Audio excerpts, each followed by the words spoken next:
The Lightning Process podcast. Using the tools of the mind-body connection for health and happiness. Hi, Dr. Phil here. Welcome to this Lightning Process podcast. Today I'm going to be talking about assumptions we have about how things are going to turn out.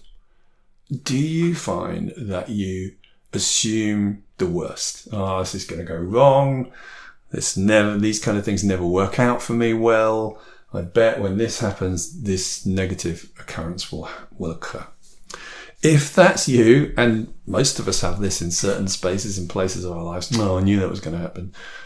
Typical. If we have that way of being, then this podcast is for you. So where in your life do you do that? You know, a lightning process is very much linked to helping people make change in health.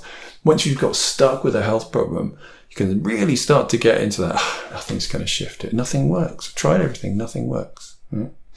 So what are we expecting? Now, if you've checked my other podcasts out, there's a really interesting interview on the Mind-Body Connection podcast with Professor Irvin Kirsch, who is the founder of the theory of response expectancy. And he's looked at our response to drugs. So when we take a drug, it turns out what we expect to happen, this won't work, this will give me strong side effects, has a real impact on how much it does work or doesn't work and whether we have side effects or not. In fact, there was a really interesting study they did where they had they're doing a drugs trial, and they had two different hospitals doing it, and they had a list of side effects which were like headaches, coughing, and pain. Right? And so 3 side effects, and they photocopied these side effects sheet to give out to the patients. But unfortunately, in one hospital, they only copied one side. They didn't realize it was double-sided. So in one hospital, they got both sides of the side effects. On one, they only got 2 of the side effects because the third side effect, let's say it was the pain one, was on the other side. And what they found when they did the study is people in the hospital, they only got the information about 2 of the possible side effects. That's what they got. They didn't get the third side effect because they hadn't been told about it. Statistically, they got much less of that side effect from the medication. So it's really interesting, these kind of things, like what our expectations are, how they even affect how our body feels. Right? Again, on that podcast, there's an interesting interview where one of the professors says, the advice I'd give to someone, if you're having an operation you don't think it's going to work, is don't have the operation yet. Get more data, talk to more people until you become certain the operation will work, because you don't want to go into an operation thinking it's not going to work. It's really not, it's not useful. Again, holistically, the operation is good, but if things that support the healing post the operation are going, this isn't going to work, that's going to reduce the effect, the potential possible positive effect of that operation. So really starting to think about how can we do whatever we can do to help our physiology improve.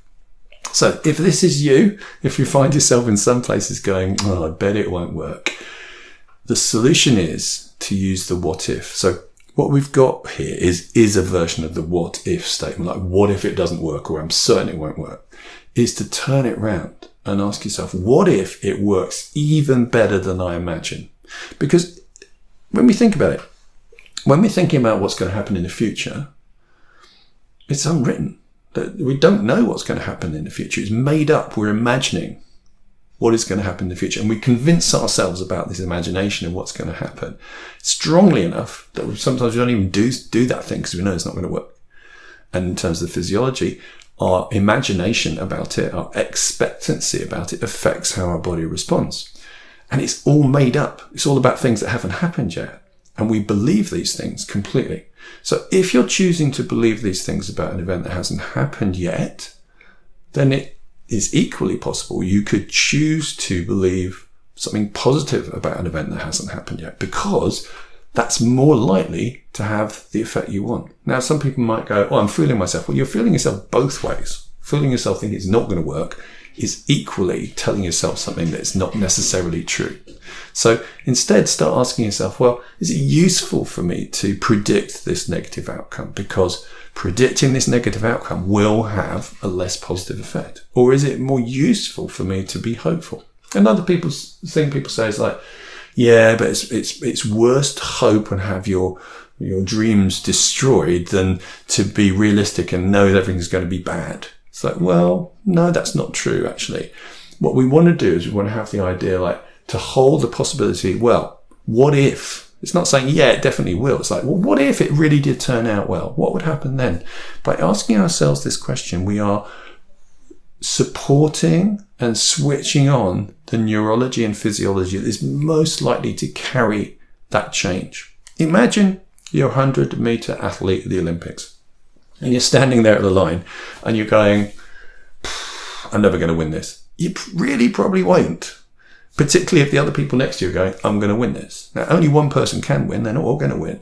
But the person who's saying, I'm not going to win this, is probably the least likely to win, because they're telling themselves, I'm not fast enough. I'm too slow. Look at these other people. They're faster than me.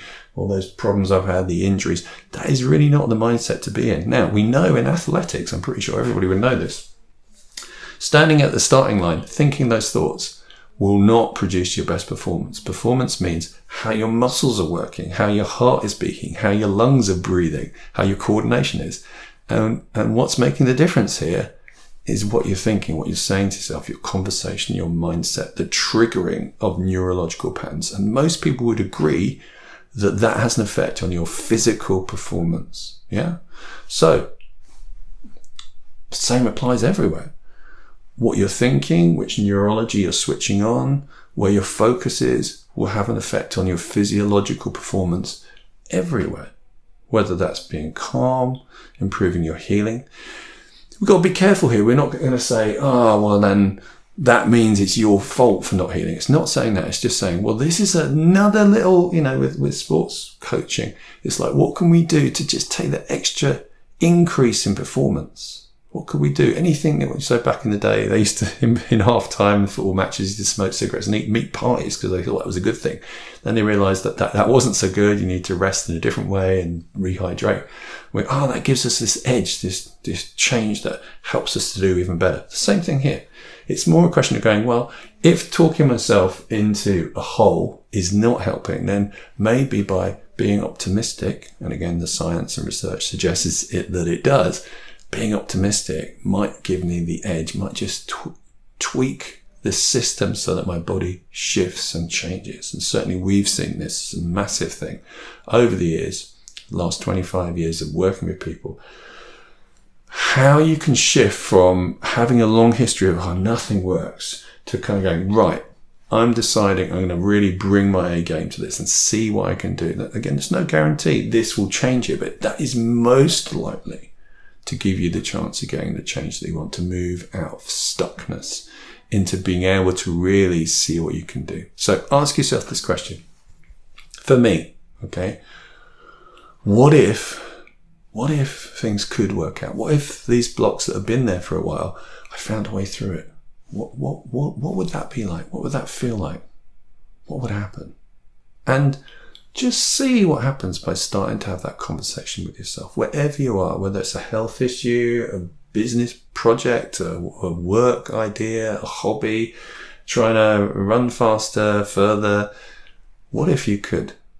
What if I could? I'll see you on the next one.